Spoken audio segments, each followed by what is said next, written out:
Hi, my name is Madison Tinkham-Sally, and this is my video submission for the recruiting video for KINES 414. And over here I have all the questions that I've answered on a document, and so I'm just going to be reading off of the document, just making sure that I'm being as accurate as possible and descriptive within my answer. Just getting into it. The first question is, list 3 questions and answers that you wish you had answers to when you were applying to the minor. So my first question is, what does it look like to fully be committed to the minor? It is showing up every single day because your presence is expected. It's showing up on time. Having respect for the coaches and athletes, so showing up for them not only in the weight room but on competition days, because you see these athletes in the weight room and sometimes these athletes are just not weightlifters, and also that's not their sport. And so being able to apply the knowledge and what you've seen in the weight room and corresponding to how they perform within their sport can be really fun. And also just showing up for them during competition days can really show your commitment to not only the minor in the program but to these athletes, because they really take it to heart and it shows your true support. The sacrifices you make in order to be an effective and efficient intern. So this means that you are sacrificing sleep. It's sacrificing on outings with your friends or maybe your family. It's even sacrificing your study time just to show up for lifts. And so these are all things to keep in mind, because some students may not have the capabilities, or they might, not have the urgency to sacrifice these things in order to make it to lift on time or adequately. Let's see. My second question is, in what ways can I learn more about myself and take away with me towards my future career? And so when I wrote this, I thought about myself learning how to effectively communicate in a way that can be understood by many people. And going into the weight room, you have to acknowledge that these students are not KINES majors. A lot of them are not. They're not going to understand anatomical terms. They're not going to understand, things like anterior, posterior, or medial, lateral. And so you have to understand how to effectively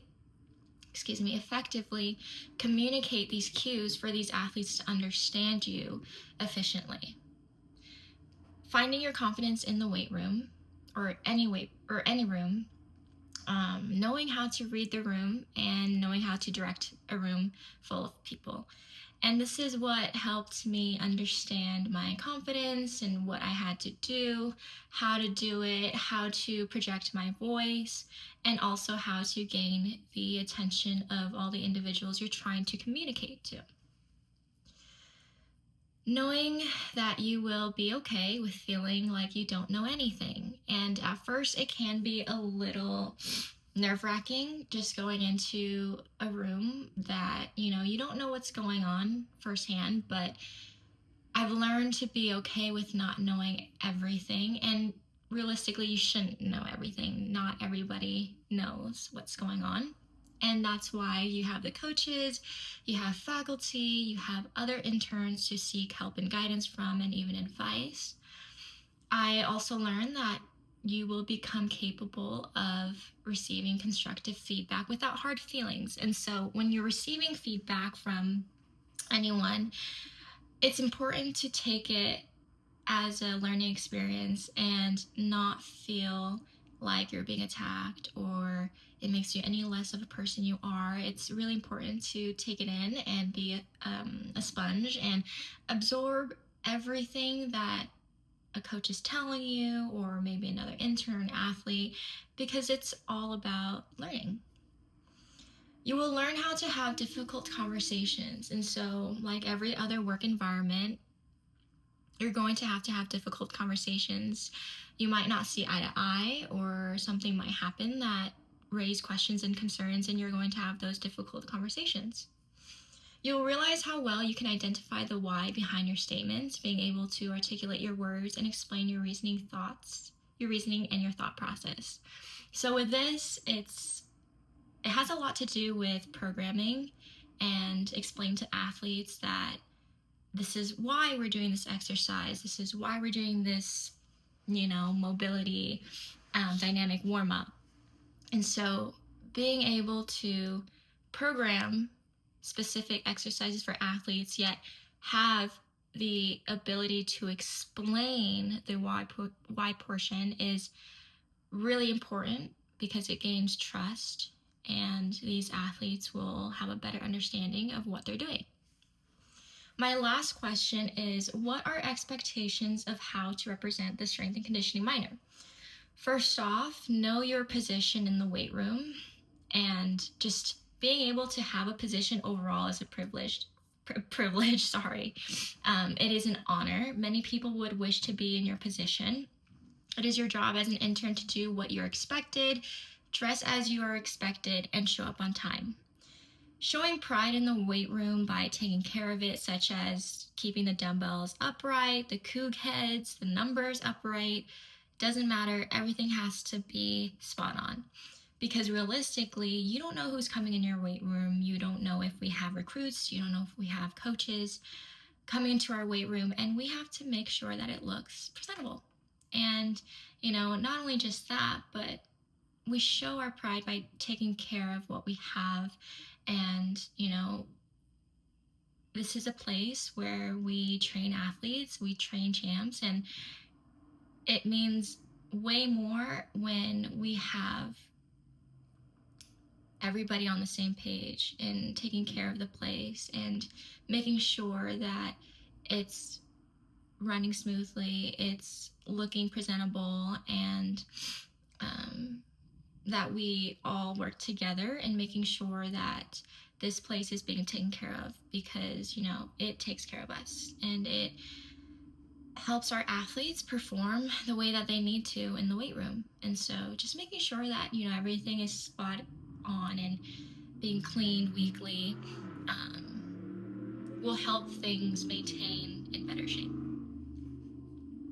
Number 2, list 3 questions and answers that you wish you had answers to on your first day in Bowler.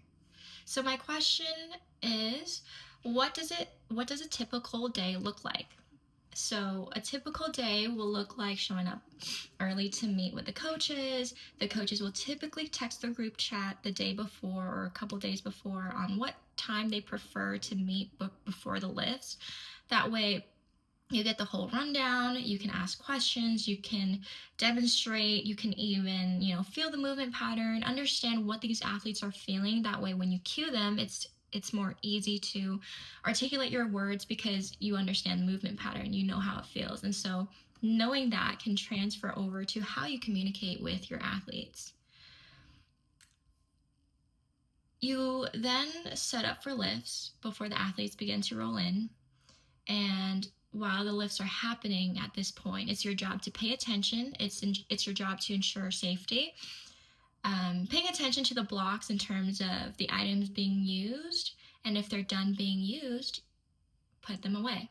And so it just makes the weight room flow quick and efficient, and it also ensures safety because things are not in the way. You can also cue athletes. For example, if the dumbbell pit is full of dumbbells all over the floor, it is your job to make sure that they're put away, or just to remind your athletes to please re-rack your weights.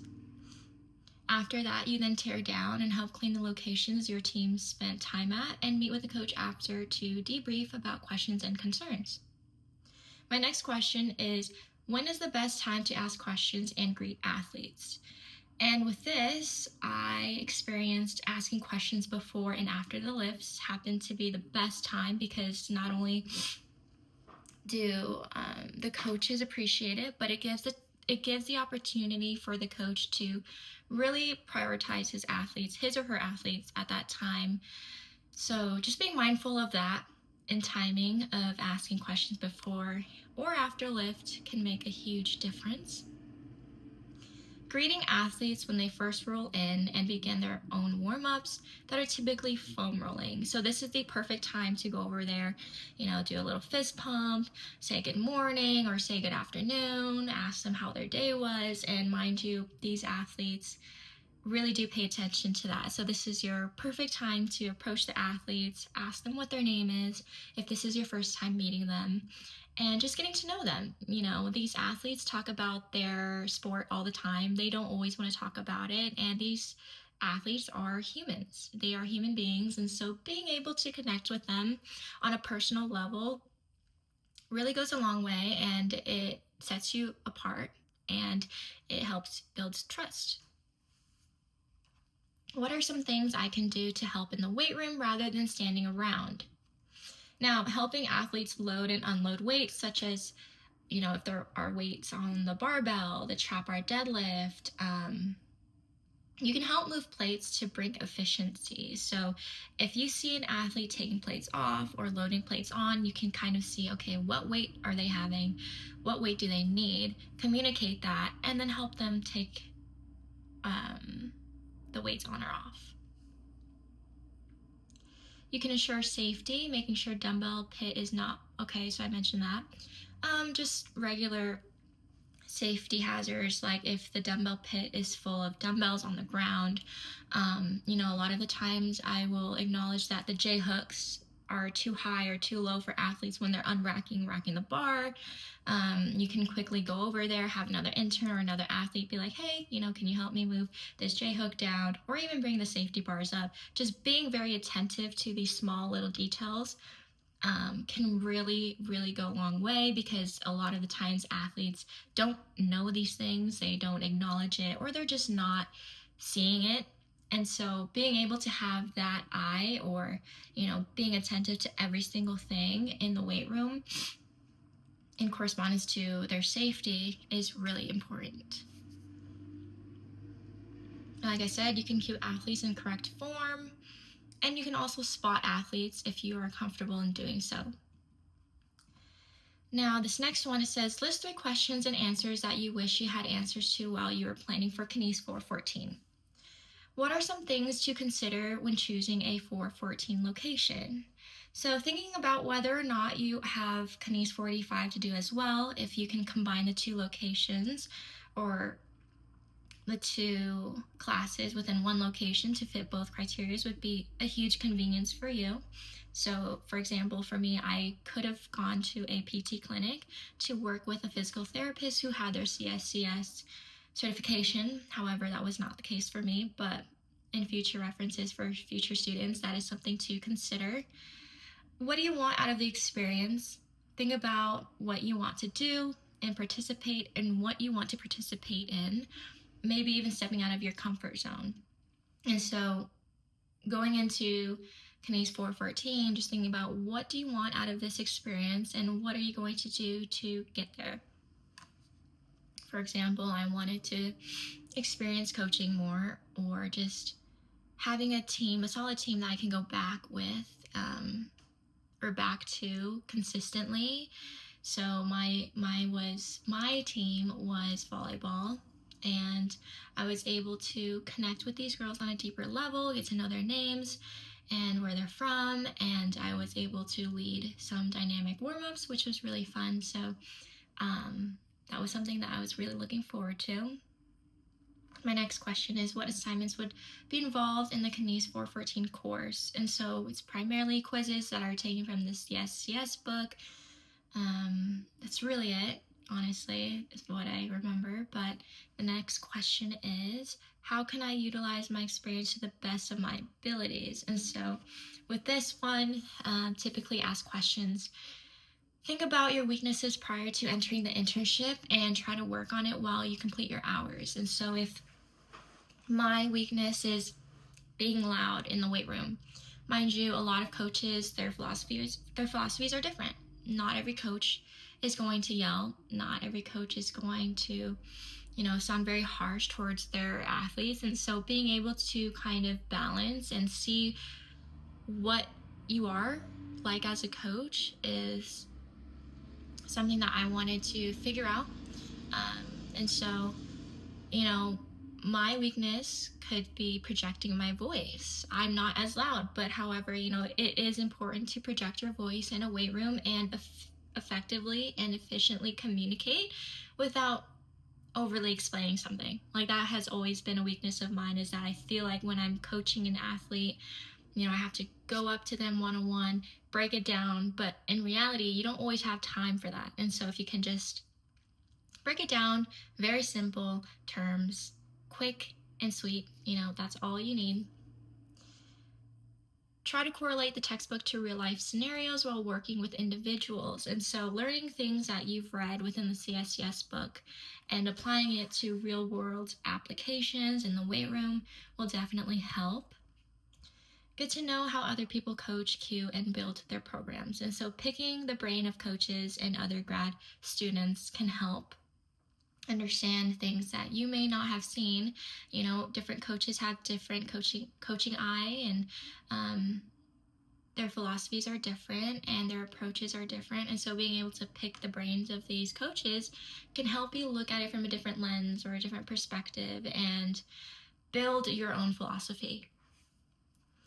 Number 4, looking back on the experience, what are the top 3 takeaways that you found most valuable in your personal professional development?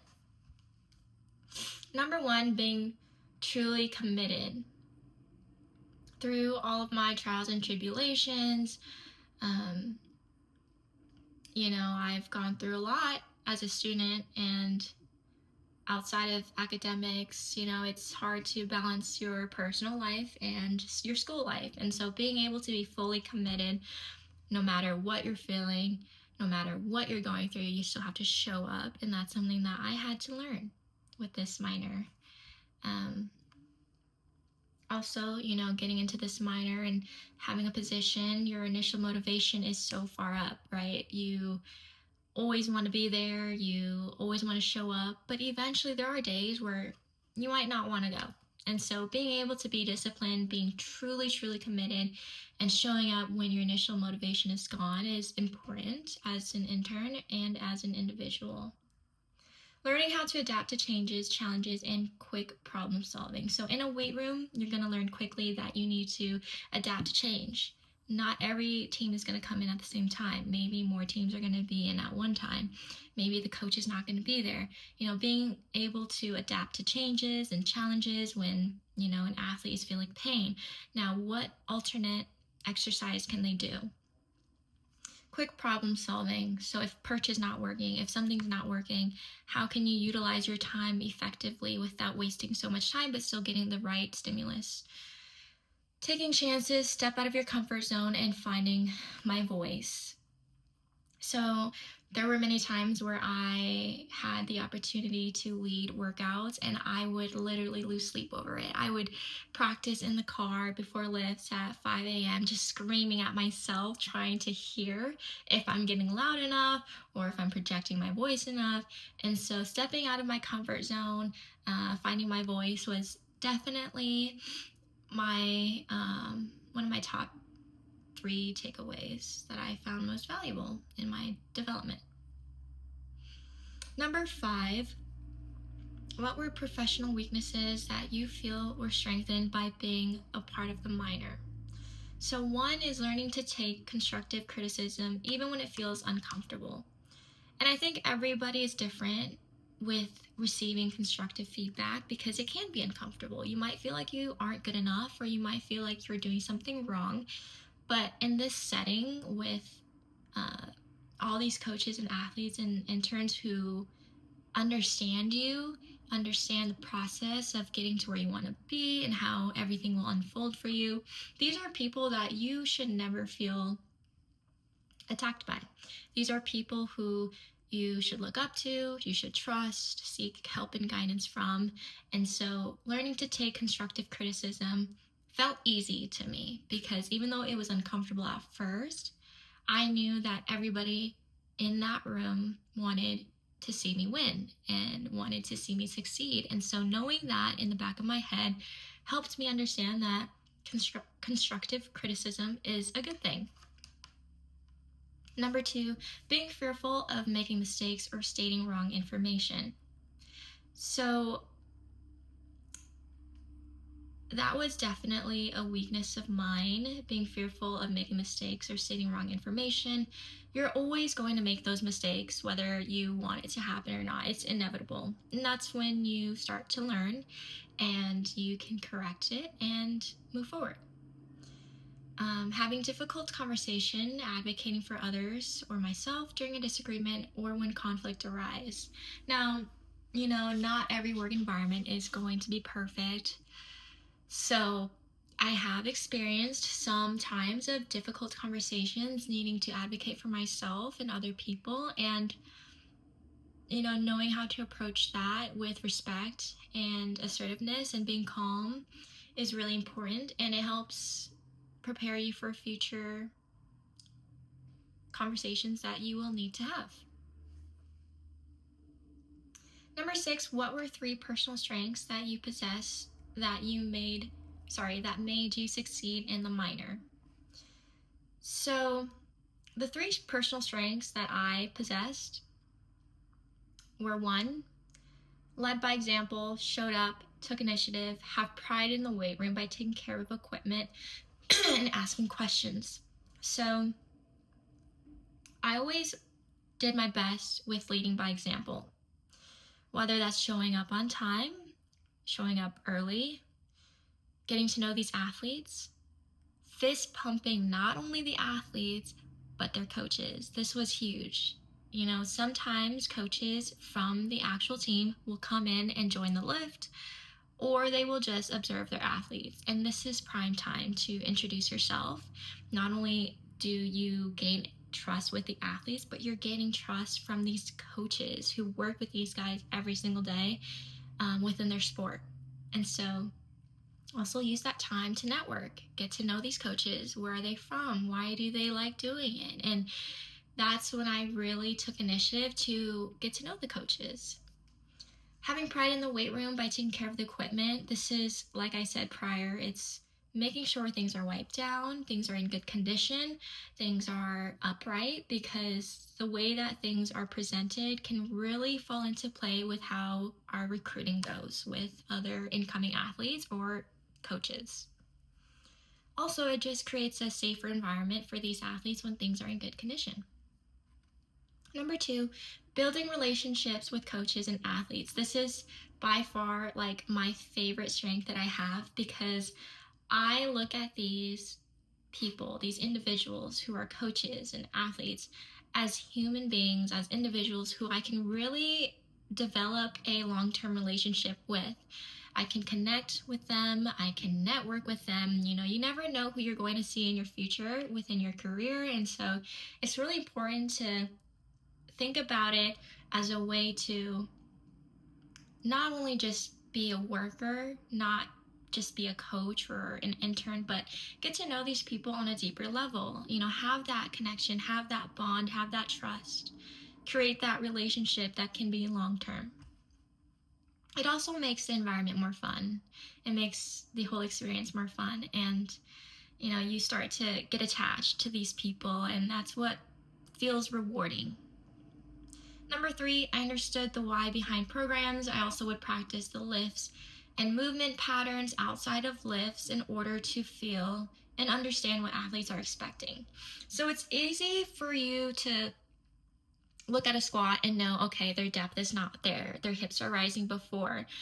It's easy to see these things, right? But now if you feel it, if you understand the movement patterns, you can understand what the athletes are feeling. And so when you're cueing things and you don't know the movement pattern, but then they ask you, okay, well, can you demonstrate it for me? Then you're kind of in a pickle, right? It makes you less trustworthy of your work, because if you don't take the time to understand these movement patterns and understand what these athletes are feeling, how could they trust you to receive the cues that you are giving them without fully understanding them? And so I think that was definitely something that I really prioritized, is that if it wasn't lifting in bowler, it was lifting on my own at the rec center.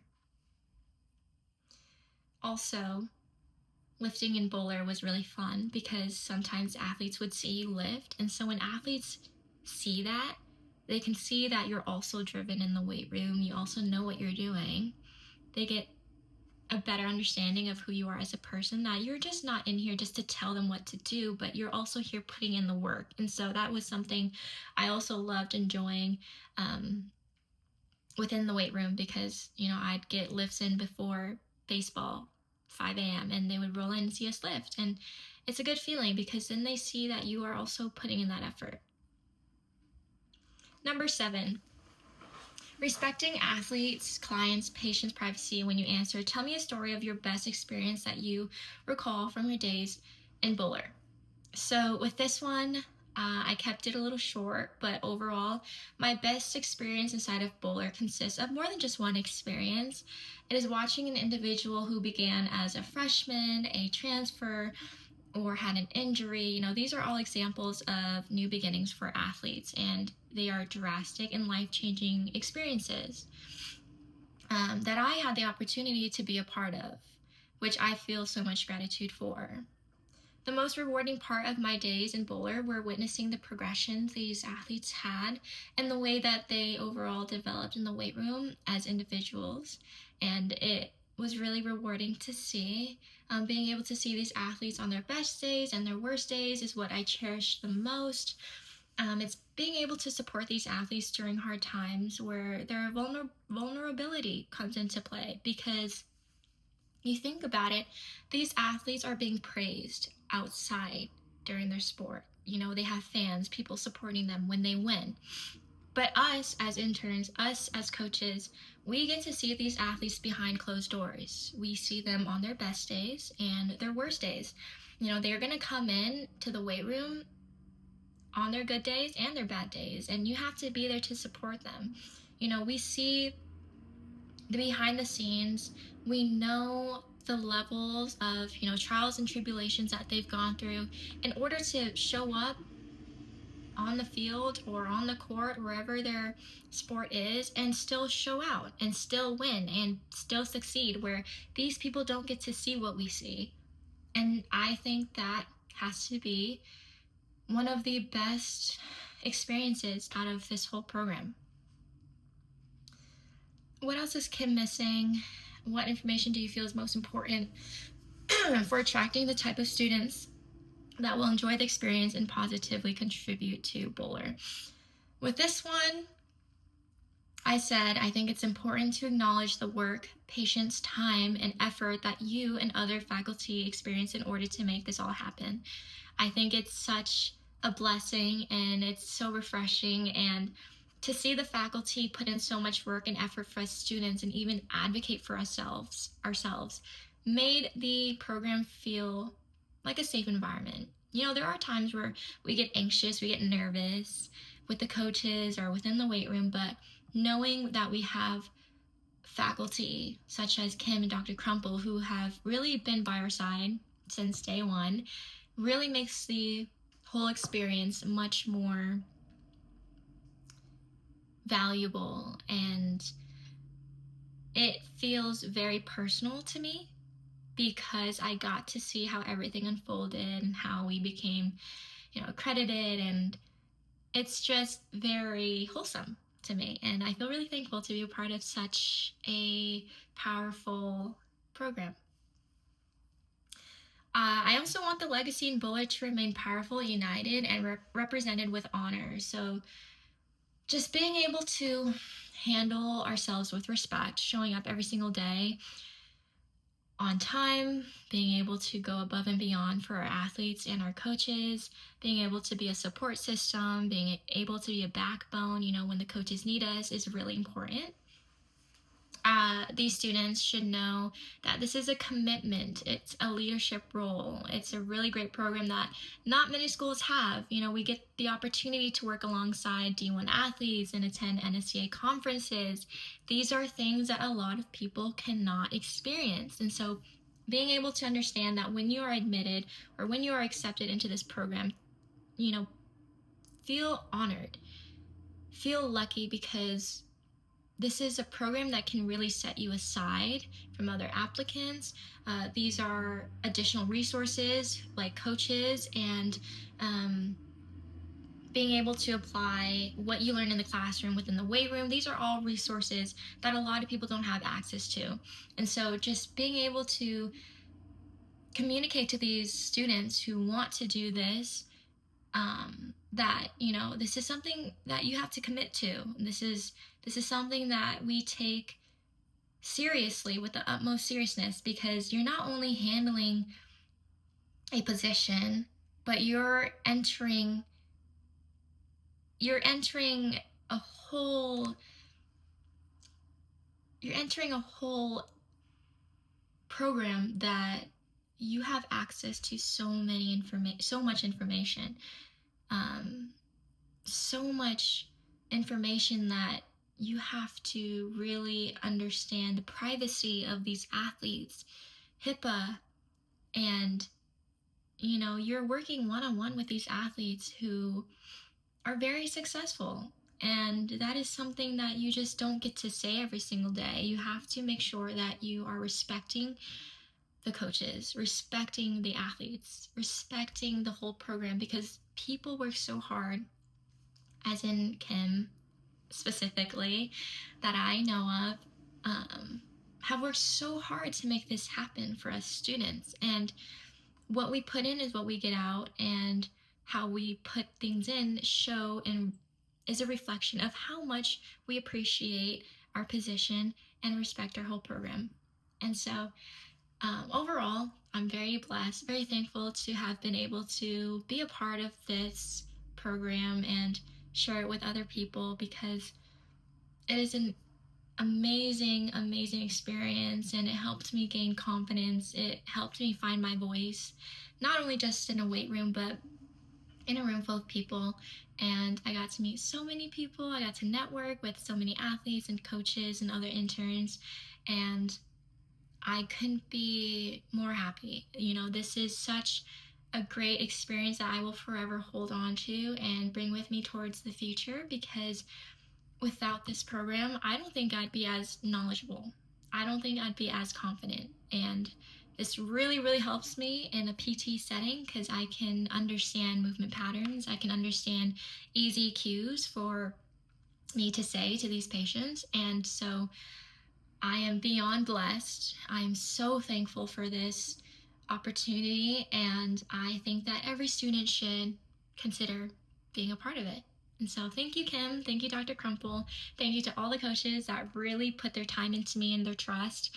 I will never forget it, and I will always be so thankful for this opportunity. So thank you for listening. That was the entire assignment, but I will end it here. Go Cougs!